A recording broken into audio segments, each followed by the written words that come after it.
What you see is ever, and we both know the sky is the limit. We're never afraid it's falling down.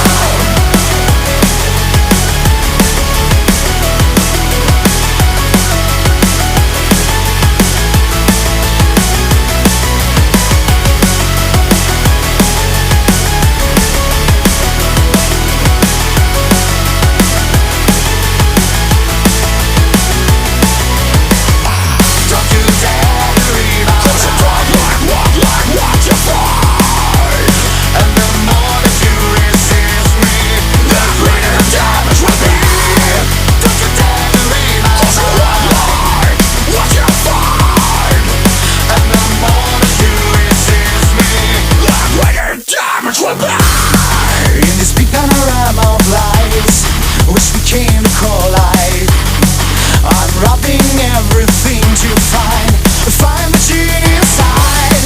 Instead of not caring for my brothers right to rise, 'cause I know by the end of the day there's no punishment divine. Don't you dare to revive. Cause you don't like what you find. And the more that you resist me, the greater the damage will be. Don't you dare to revive. Cause you don't like what you find.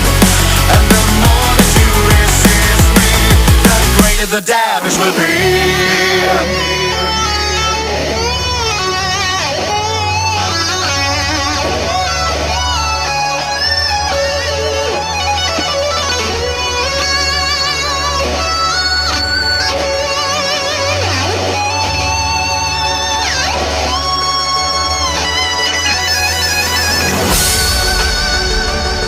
Along came another bright-eyed demon.